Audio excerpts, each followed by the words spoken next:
she actually came to me after one of our events, and she said to me, Lynette, you don't know it, but you've changed my life because I do not feel like a victim anymore.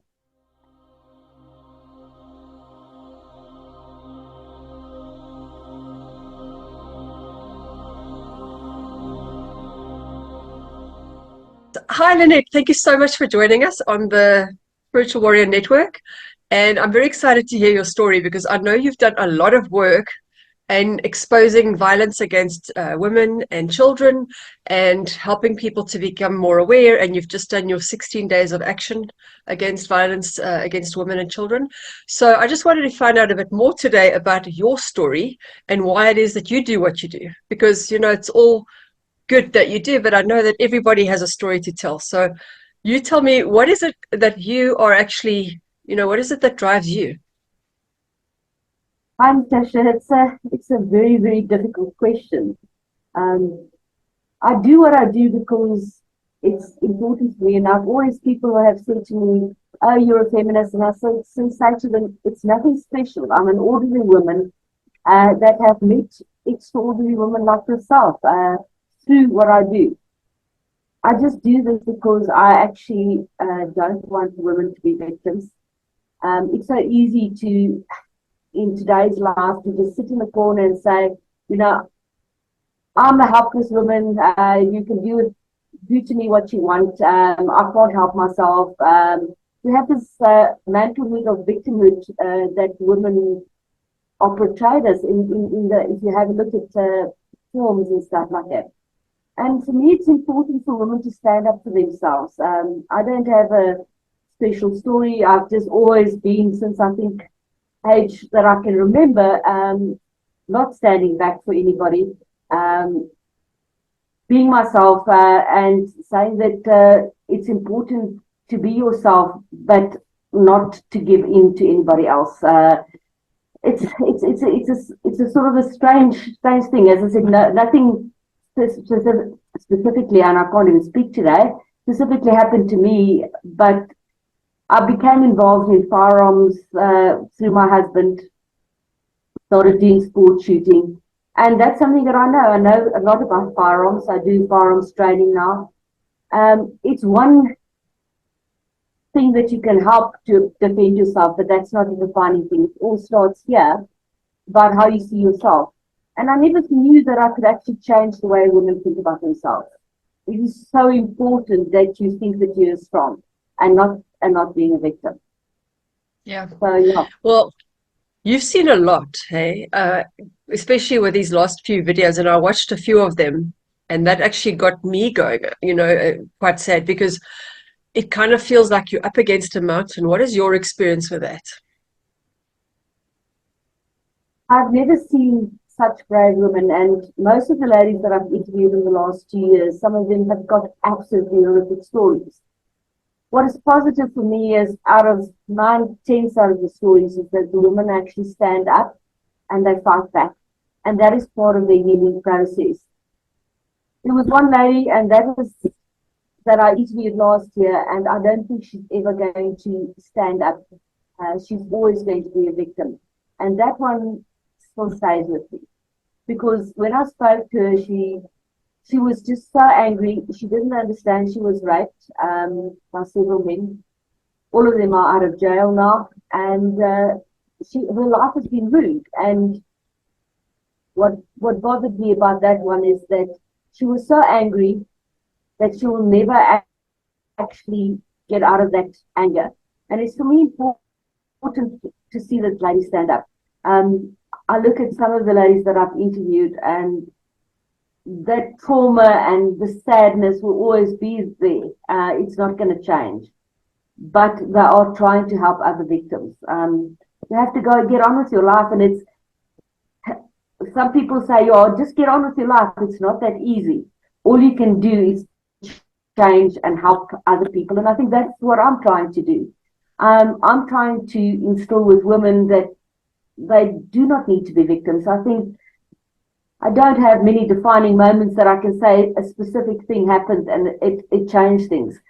But one of the ladies that that got one of my Christus Swart Fighting Spirit Awards a good couple of years ago. She actually came to me after one of our events, and she said to me, Lynette, you don't know it, but you've changed my life because I do not feel like a victim anymore. And that is important. Other empowered women, and I take women, you never know what happen in people's lives. Each of us do have our,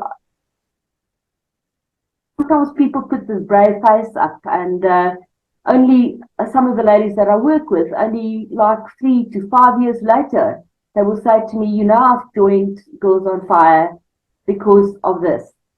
And I would have never said it. Sometimes I might know that something has happened, but there's some, as I said, horrific stories. And what happens to women in South Africa specifically is absolutely horrific.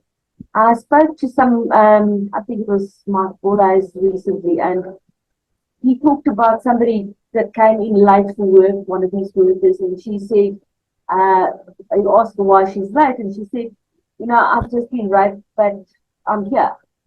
Because and he said she just dusted herself off and got on with it. And I don't want that to happen. I don't want women to think that being a victim, being raped, having abuse against them, that is a fait accompli. Do something, stand up and change the way you look at stuff. And I don't say specifically, although I'm into firearms, that is your last resort. I always say to ladies, it starts with situational awareness. Start thinking differently, and things will change. Yeah. Yeah, that's quite sad, hey? And I know it's quite rife, especially in the townships where these ladies are just being raped, and it's part of how they grow up, and they don't even think about it. They almost come to expect it. It's absolutely expected. I think when I interviewed somebody, there was a statistic that was absolutely terrible. KZN, they interviewed some young guys under 20, and the majority by far have been involved. They were involved in rape, and also in multiple rapes and group rapes. What a statistic! And what I did find, it just doesn't just in South Africa. It's very bad. Our serial rapes and serial murders are huge. But it's not just a South African problem. I think there's problems all over the world with women and children being abused. It's not a particular South African situation. I think it's very bad, and that's something that both you and me are dealing with. But it's not just a South African problem, and I'm worried about how we are betrayed in the world. If you have a look at how women are betrayed, we are betrayed as it's like victimhood is the thing to be. You need to be a victim to get somewhere, and that's not right. It makes me very, very angry to actually see how women are portrayed, because we're not victims. We actually, if you have a look at our history, there's been some of the shield maidens in the Viking times. They were brave ladies. Joan of Arc. People, we don't need to stand in the background. Yes, we are weaker physically, but we do not need to be the people that sit in the background and cry and be victims. We can do something for ourselves, and that is really, really important to me. Yeah, no. The way I see women is that we are more refined. It's like being a more sensitive instrument. And just because you're more sensitive doesn't mean you're weaker. It doesn't mean that you are dumb. It just means that you need to be treated more delicately. And they're doing the opposite. But now, do you think is that something they promote in the townships, or is that, am I asking you the wrong question? I really actually don't know. I've worked throughout South Africa. I think it happens at all levels in society. I think it happens. It can happen to your neighbor or to a friend. You just don't know about it. One of the ladies that I've interviewed has worked with me for a long time, and her husband drugged and raped her every night. I think it happens in all levels of society. I do think that it's underreported in South Africa in terms of as I said, it's a fait accompli that you are raped, and at that level, people just don't speak up. At other levels, people are too ashamed to speak up. It's time for a woman to actually speak out, and that's one of the things that I try to promote during the 60 days of action and not activism, because men that say, oh, please put up placards and say, please don't rape women, I won't rape women and stuff, those are not the people that's the problem. It's the guys that sit in the background, in the darkness, that will never speak up, and they will continue doing with what they're doing. It's not going to change anything to talk to them about it. The only way that you can do something is to try and not put yourself in a situation, if it's at all possible, be situationally aware. Do not go to places where you're vulnerable, and then in the end have a way to defend yourself if push comes to shove. That's right. The thing, what I've done from my own studies is, if you are, let's say you're carrying a lot of money around with you, if somebody wants to steal, the way your body language portrays makes them say, oh, she's got money, I'm going to rob from her. But if you're standing up tall, you're not going to be, taken advantage of. So there's that factor about how your confidence is. But also, I know from my experiences is how you grow up at home. Because if you feel vulnerable already at home, you're sending that signal out to people to say, take advantage of me. Do you think it's something that starts in the home, or is it something that just happens to somebody out there? I think it does, in certain circumstances, it does start at home, because some women have been victimized when they were younger, and it continues throughout life. But it is important. I do not think it needs to define people if you have been abused or in a vulnerable situation at times. I always said how you grow up do not need to define what you become. What you become is what you want to do with your life. And that's something that I've been a very tenacious person from a very young age. I do not take no for an answer. And a lot of people, I come through quite forceful and stuff, but it's important to stand your ground. And body language is extremely important. I always say to ladies, if you are in a car, and it sounds terrible, but let them choose somebody else. Be aware of somebody that's around you. You don't need to stare them down, but make sure that they know, make eye contact, make sure that they're aware that you know they're there. They might just go and choose somebody else. If you look down or you're on your social media, which is, it drives me absolutely nuts when I sit at a robot and there's a lady next to me, expensive car, windows open, and she's on social media. It's basically, I'm sorry, that signals to perpetrators that you're going to be a victim. And people say to them, just give them what they want. And it's not that easily. You never know where that person is that's attacking you. Is he going to stop attacking your stuff? One of the ladies that I interviewed last year, for the 16 days, they didn't just take her car, they took her. She didn't get raped, she didn't end up dead. But you don't know what's going to happen. So at least try, if possible, avoid stuff. If you go home, if there's something, another car or a vehicle or somebody at your gate, go somewhere else, come back at a later stage. Be aware of where you're traveling, who's around you, etc. And body language is extremely important. As soon as you try and look away and stuff like that, I think you are being a victim, and that's what I'm writing my book about. What happens in the mind of the perpetrator? If he looks at you, does he look at you and they're like, yeah, I can do with that lady what I want? And the more powerful they feel, it's a psychological thing, the more powerful, the more they will do to you.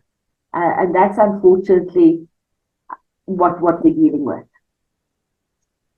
And it's big, and I think one of the other problems is that the law doesn't actually uphold much. People often know, even if they do arrest, the file will go missing, or they'll maybe go to jail and be let out early. There's no real actual punishment that Yes. actually happening. So there's no deterrent. There's no deterrent. I'm just looking where we both know the lady, one of my winners of my Fighting Spirit Award. She had to go and touch her perpetrator that killed her fiance on the shoulder. They still haven't gone through with the prosecution, and she is fighting it. So people that's in a vulnerable situation have less chance of actually getting justice. And that lady that I spoke about last year, I think it was eight guys. They were all arrested. They were all out of jail. She sees them in her neighborhood. The people that she can't have children, she was violently raped. And she has to face these people every day of her life. And that is, I think, what got me. It's very, very difficult for me to interview these ladies. I try and stay as calm as possible, but it gets me at a deep level. I usually stay calm. A good couple of times on the way home, I have a bit of a cry, but as I said, what's important is at least these ladies are fighting back. It's never going to change what happened to them. It's never. It's going to be with them forever, but at least by trying to help other people to standing up against the perpetrators, they set examples for other women. Yeah, and I think, you know what, to me, it's more of a societal issue, because even if women do stand up, unless men change their behavior, then it's not going to stop. There's always going to be a victim, because it's seen maybe as a manly act, or maybe it's just a rogue guy who doesn't feel like he belongs. You know, I think, to me, women need to be women and men need to learn how to be men. How is it that, is there anything that men are doing to shift this perspective, or is it something that they just tolerate and say, well, they're men? Do you think that men will listen to men? That's been my experience. Women listen to women and they listen to men. But I find it very, very rare that a man actually listens to a woman. So, I mean, it's the way they're brought up. It's the way they're wired, maybe. I don't know. So that kind of movement should come from men too. Is there any action being done around men starting to speak out and making, setting a boundary? Well, let me first answer the one question. I must tell you, I've worked with firearms for a long time, and it's a very male-orientated environment. But men do listen to me. It's very so, and it's very funny. Sometimes a lot of people that I train is men, and they would rather come to a woman than to a man. So that's also just an interesting thing. That's good. Yeah. Because they don't feel that they need to compete with the other man. So I have a lot of policemen, metro cops, etc., that actually come to me for training. But yeah, I always say to ladies when I do range officer courses, I say you have to have command presence. And if you have command presence, most men don't stickle with you and they will listen to what you say to them. So it very much depends on how you portray yourself, which is important. But I do think that the men that's the problem is never going to change. I think it will just go, if other men talk to them, they will just basically go dark and not say anything. So I think it's going to be more from a bigger societal change, as well as women doing stuff for themselves and making sure that they stand up for what's right. I don't think men can change necessarily the situation that we are in. That is just my personal opinion. Well, I mean, if you're a good guy, you're not going to be able to stop somebody who's not, and they're not going to listen to you. But I mean, to me, again, it's a societal problem, because these are your children, these are your wives, your girlfriends that are being molested, abused, whatever, raped. So have you seen a trend, because you've been doing this for quite a while, have you seen a change in the way things get done, or has it increased, or is there more a specific type of violence that's happening? I think the violence has always been there, but with social media and other information that comes out, I think it's been more prominent. It's coming out, and people speak up easier about it.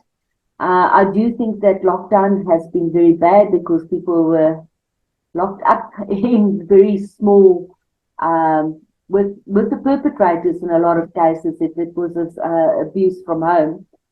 So I do think violence increased in that and that from that side. I do also think we're living in a very stressful society. I think stuff times are hard out there for work, and a lot of men are losing jobs and stuff like that, and they do feel, what do you call it, not masculine anymore, and I think that might contribute to a lot of violence as well, because the only way that they can actually feel control is by controlling women around them. So unfortunately, I think in that regard, I can see the stress around me. I don't know if you have, but people are really stressed around me. Luckily, I don't drive to work every morning. A couple of times that I've been in traffic in peak times, I think every time I'm very thankful that I don't have to, because there's stress out there. People are feeling deep stress, and I think that contributes to violence in general, against women and against everybody else. I've had a lot of people lately saying to me, yeah, but there's more men that have violence against them than women. And I'm saying to them, I cannot do anything. I'm not a man. I can do something for other women because I'm a woman, and that is what I can do. I can't do it for everybody. And we've actually talked about this before. I can do what I can do good, and that is what through Girls on Fire. You've got certain skills and you can do it, but you can't do it for everybody. You can't just say, I can help. You can't help everybody. You can help a certain type of person or a certain group of people, but you can't help everybody. Yes, there's violence against men. A lot of times with some of the programs, they say to me, why don't I do it for men? Because I can't do it for everybody and for the whole society. You can change certain people's lives, but you can't change everybody's lives. No, and that's why it's important to spread the word and get it out, as you say, on social media, so that there is more awareness. So from your point of view, what is it that would help women, number one, to first of all not look like a victim, and then, how do you teach them, or how do you show them to stand up? Because, let's start there. So I do a lot of programs. It does. We have something called Introduction to Handguns. It's a lot more than that. We usually start with a classroom session, and that teaches people. We go through situational awareness, the OODA loop, seeing what's happening around you and reacting to that in a good way, in the right way. Then we go through last resort is I do take ladies and I let them shoot handguns in this case, of a wide variety. I had a really emotional one, I think in November, my last introduction to handguns. I think by just shooting a firearm, it changes the way ladies look at themselves. They think they can't do it. And when they can do it, and it's not that difficult, it changes something here. And it's just makes them feel that they can actually change something else in their lives. That's what I do, go through the whole thing with situational awareness, be aware of what's going on around you, and make the decision that you're not going to be a victim. That is your first thing. Change the way you think about yourself. It's so important. If you think of, oh, I'm a victim, I'm so bad off, I can't change. It's going to be the way you portray yourself in your body language. So make the decision today that I'm going to change the way I look at myself first. When you look in the mirror, I say to people, do not see a victim, see a warrior. Because when I look in the mirror, I don't see like a weak person. Look at yourself and think I can actually make a difference. First for myself, and that is very important. See one of the other ladies that we know now, Be kind to yourself and look at yourself first, and then you can help other people. And it's very important. I've had a lot of ladies that start out as being victims or just start out joining my program, and today they pay that forward, and that is so important. Every lady that I think that comes through one of the programs and decide to change themselves, they actually go forward and they change other people's lives. It's this whole chain reaction about looking at other women and saying, I can be like that person. I don't need to be this jelly person that sits and has people do things to me. It's important to show to other women that you're powerful, and by that I think we can actually empower other women, because it's just looking at other ladies and like, yes, I can be like that, and that's so important for me. No, you're right. It's just actually just make the decision, and then you can decide how you want to behave from then onwards. And it's not really that hard. It's just some people think they need to understand why they need to make the decision, and you don't. No, just make the decision. You just decide and say no more. This is the line, and that's that. So I don't know if I'm allowed to speak about this, but you did mention in a conversation we had about how ill-prepared our police force is. So I think it's important that people take responsibility for their own security and their own safety, because to try and rely on, first of all, there's not enough of them, understaffed, undertrained people to show up who then don't even do the paperwork correctly. Some of them are really good at their jobs, but for the majority, some of them may not even have finished school. So, what do you say about that? What do you say about our police force? I would rather trust myself than in the police force. There's some good policemen out there. And it's not necessarily the policeman's fault. I actually have a look at their training, and they get 25 rounds of ammunition every 2 years of handgun. You cannot be proficient in that. So that I would be scared if I face a criminal in that situation. You can't actually expect them to make a difference if they don't have the right training or the right amount of practice with the firearm. Firearms that if you shoot 25 rounds of handgun in a year or 2 years, you cannot be proficient. Every year, every Thursday, I shoot 150 rounds. Sometimes a week, I shoot between 150 and 500 rounds of ammunition. They shoot 25 rounds per year. You cannot expect them to be there. Then we've got the infrastructure failure. I've looked at some statistics very recently about some police stations, telephones don't work. They don't respond. They don't answer the phones. So they do not have vehicles. You cannot trust them to be able to come and help you. And they're going to either pitch or do not pitch at all. You do have your security company, and they are, it depends on how good they are. So ours are actually pretty good. I can phone the boss at 2 o'clock in the morning and they will come out. I've done quite a bit of training for the security officers, but still, they're going to be 5 minutes away. Do you know what can happen in a minute? Yeah. You need to make decisions, do some planning, know what's in your environment, decide beforehand. If somebody comes into the house, what am I going to do?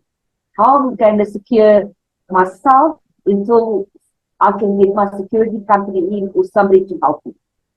Because you need to make those plans. You need to go through the scenarios, go through those whole scenarios about where can I hide, what can I do, how can I get away, what is going to be best in my circumstances to help when something happens.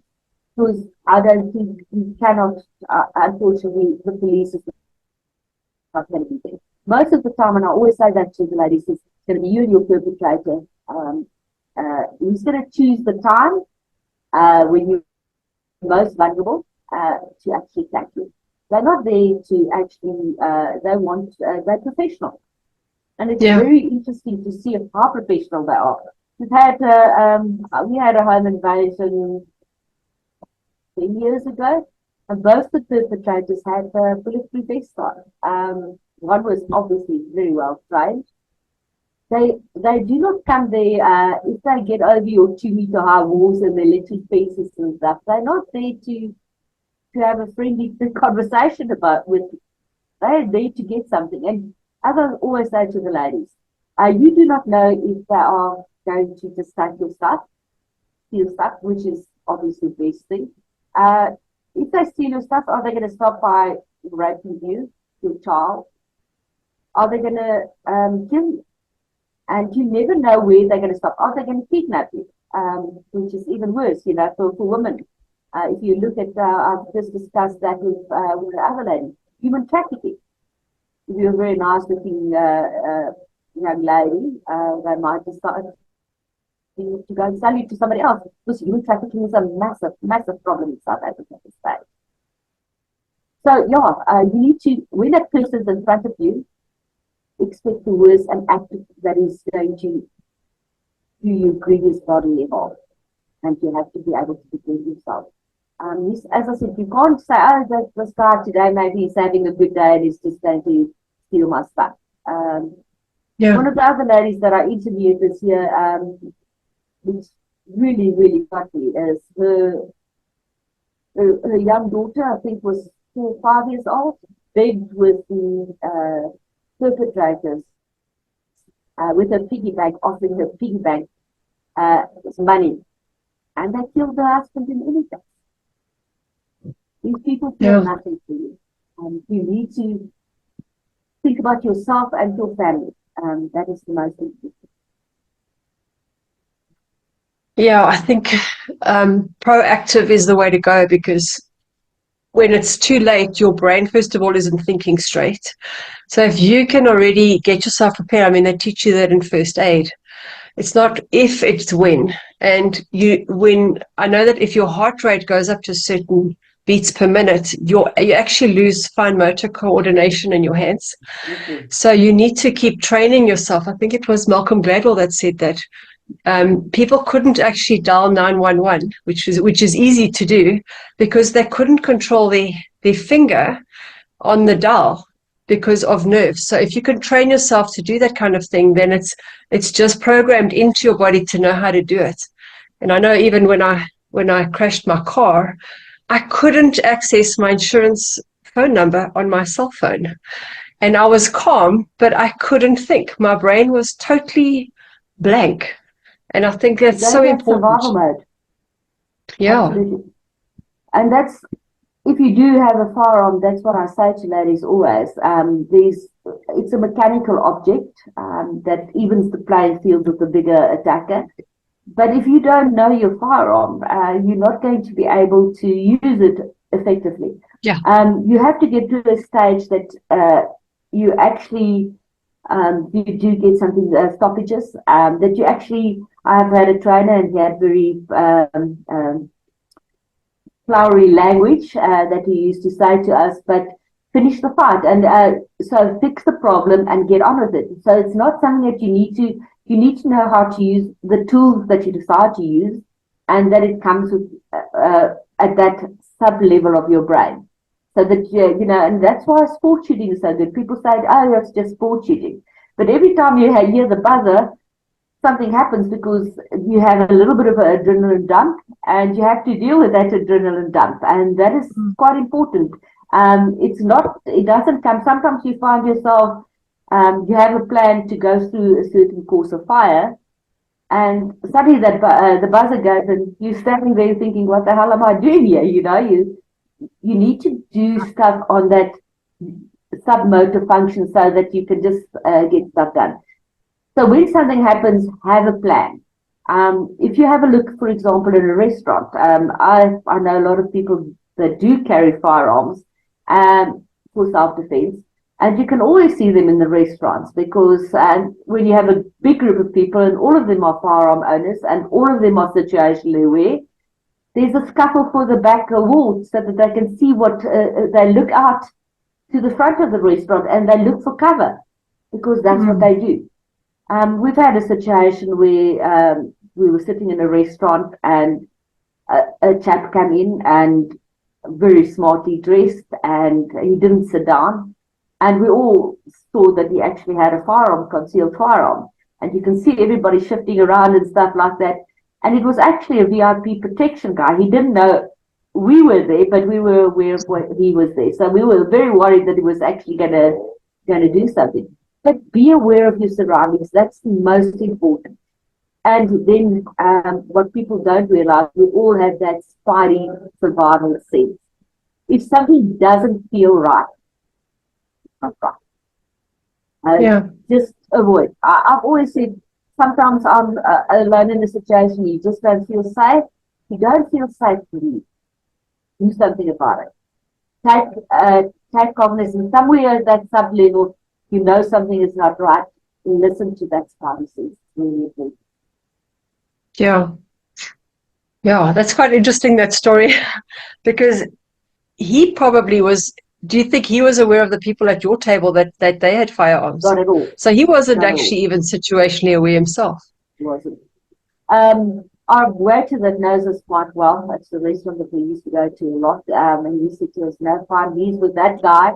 And there was some of my people actually left, and we had another detail outside waiting for him in the car, and we knew about those guys already because we were aware of that something was not right, and he was not aware of us at all.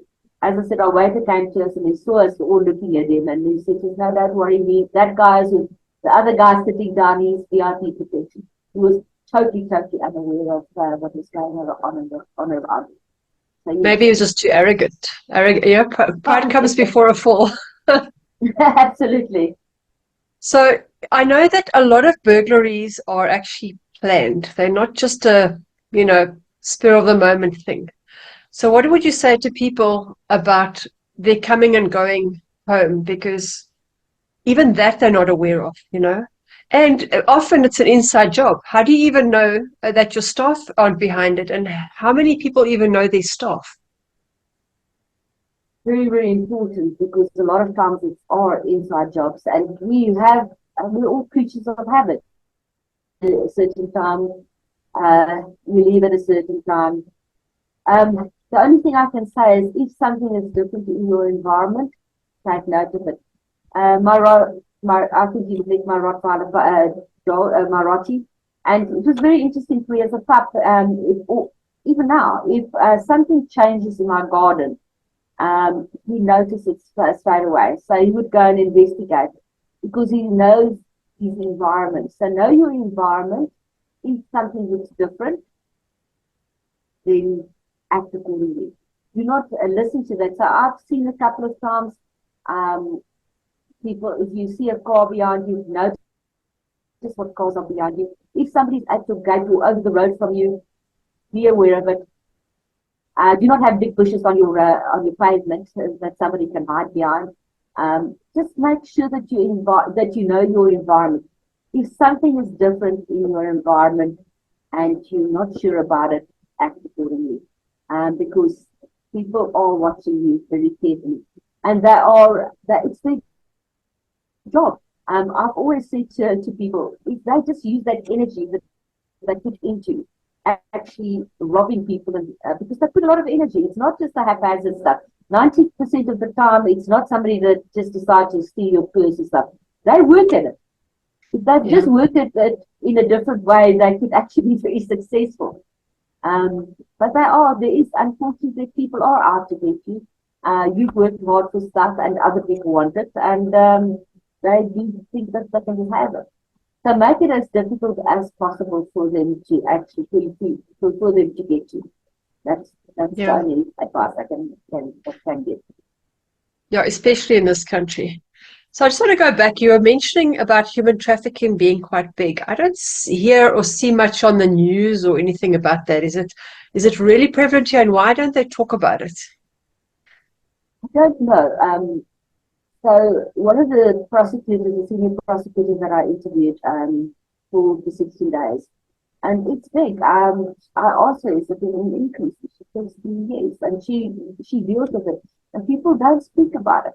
I've spoken to quite a couple of people. One other security company, I know they've got safe houses for people that, especially from Ukraine, from those countries and stuff. The woman that gets lured here as well, that then gets trafficked. It's very prevalent. These safe houses, we just don't know about it, and I don't know why. It's something that I actually would like to go into a little bit more detail about. It is really is big, and I do think it's in the increase.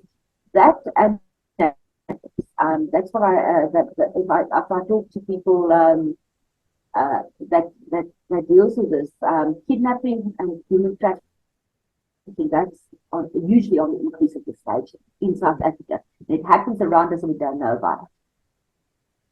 Yeah, because I think it was a couple of weeks ago, there was a house in Benoni or Boksburg where they'd found there were 20-something people or 30 people, and I immediately assumed it was women or children. And then when I saw a photograph, I saw they were men. Now, why would people traffic men? What do they do with them? Is it labor? Is it? It's a combination, I think, of labor and unfortunately also for sex. There is some people that, like young boys, unfortunately. We live in an extremely evil society, and that's something that I've never realized in a lot of ways on a personal level. But I've asked a couple of people that deal with this, a prosecutor, a senior prosecutor, the profiler that I deal with a lot was one of our senior profilers, and then also the lady that deals with the senior forensic pathologist. And one of my questions to them: do you think there's true evil out there? And the answer is, without question, yes. There's ordinary, and you talked about it with me previously. People are psychopaths. They seem so normal. They're your neighbor, a friend. You do not know what people are going on in their subconscious, but there's some truly evil people out there. That has got no feelings for anybody else. They will do whatever they need to get ahead or do what they want to do. So I've got an interesting spiritual perspective on this. So, I mean, tell me your thoughts, but to me, everybody that I know, and me included, has thought bad thoughts. I might have said to my husband, no, this plate's got arsenic, eat that one, But I'm not actually necessarily trying to kill you. But I've had thoughts where I thought, geez, I wish she was dead. But we don't act on it. Now, if society has these kinds of thoughts, but we don't act on it and we suppress it, they have to go somewhere. So somewhere over here, somebody might pick up on that thought and act it out. And they might even say to society, we were doing you a favor because you didn't want to do it, so we're doing it for you. So shouldn't that change start then with us, within? Because when you own those thoughts, they don't have to go anywhere. And you can heal without trying to fix that person and put them in jail, because we think we're so self-righteous and we say, I didn't do anything. Yes, I thought it, but I didn't act on it. And if society as a whole, because, there's dark and light in all of us. We all have that. We're not just good people. And when you reject that part of you that's not, the so-called nice side, somebody else is fine, then I'll be that. I'll be the bad guy, like Judas. And then I'll act out and I won't be good. It's like a balancing act that they are just mirroring to us what we should own. So what do you think of that? That's a very deep thought. There is good and evil, and I think in everybody. Some of us can control the dark side better than other people. And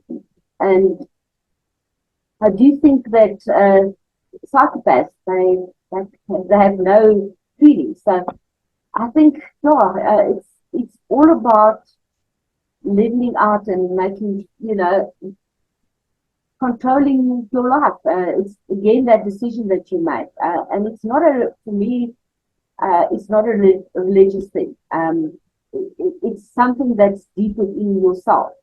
It's a Yeah. decision that you have to make about how are you going to live your life, and whatever religion you are. I've decided I will do to others that I would like to be done to myself. And it doesn't always happen. I've been hurt by really evil people, but it's what you do with that. It's you have to make that decision within yourself. How am I going to live my life? I'm going to live my life as best as I can. I cannot control other people's lives, unfortunately. And as I said, some people have absolutely no control or feelings about anybody else. And Yeah. unfortunately, in South Africa, we talk about Ubuntu. And I don't think there's Ubuntu. People do not feel for other people. Uh, it's important for me to deal with people on an ethical basis, but not a lot of people do that. I try and live a good life. I'm sure I've hurt people, but I try not to hurt people. It's not been done on a conscious level. It always surprises me to see people go out and actually sit down and think evil thoughts to do to other people, to friends, to loved ones. Um, it still surprises me, and I'm glad it surprises me because I don't want to be that person that sits and think, yo, I'm going to get that person. I don't want to be that person. Even if you've like hurt me deeply, I don't want to be that person that says that sits down and plans the demise of other people. Something that I don't understand is if I see somebody else doing well in business, on a personal level, I'm really pleased for them. Some other people can never be pleased for other people. They're always jealous and stuff. Like, I'm happy if somebody does well. If they deserve to be doing well, I'm happy for them. But not a lot of other people feel that way, unfortunately. And I don't, as I said, I don't know how to change that. It's something that I can change within myself, but I can't change in somebody else. Well, I mean, that's their choice. If they want to scheme and take from other people and feel like they don't want to do the work themselves, then that's on them. It's not on you. And I think you're very brave doing what you're doing because it is a very heavy space to be in. And it can get to you and it can actually make you feel maybe some days that it's futile. But if there were more people doing what you're doing, can you imagine what this world would look like if the judges weren't paid by somebody under the table, if there weren't people taking bribes, if somebody actually just followed through, what a difference we could make with just a handful of people. You don't need everyone to do it, but you do need the few. And I know that lady that came with you the other day, she was mentioning somebody else as well, that she's at the court or at, making sure they get heard, making sure that these ladies have got a voice and that they're being spoken to. And I think she's doing amazing work. It's Olivia Jaswell is the other lady that you spoke to. Amazing lady. Keshna Skuman is the lady that you spoke about now. They're very brave, and I can have a normal business that I run. I have to put food on the table like all of us. I do this because I love it, for the love of it, gosa and fire. But each person I think that I can empower, I hope can empower another lady and can empower another lady and can empower another lady. And that is probably one of the things that's made me the happiest over the years being involved in this, is to have seen the changes in people that I deal with. And to use Nell's word, I am blessed to have met the most amazing women every day of my life.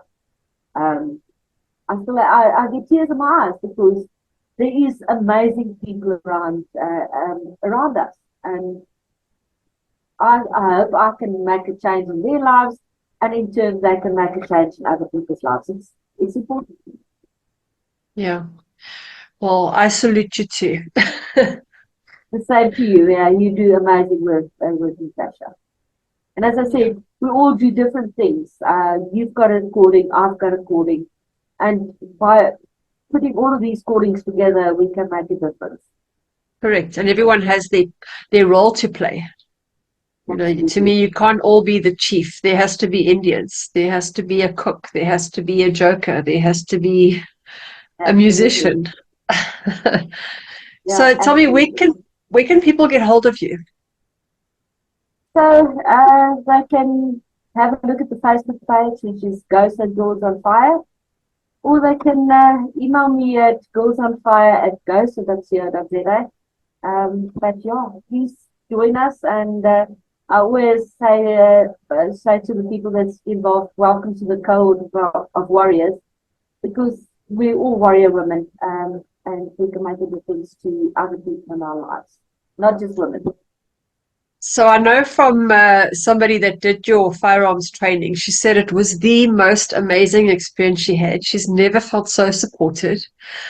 Do you want to share a little bit about what ladies can do with you about your training that you offer? So we do this introduction to handguns, and we are going to we do it. We have done it in other parts of the world, and hopefully we'll go down to Cape Town again.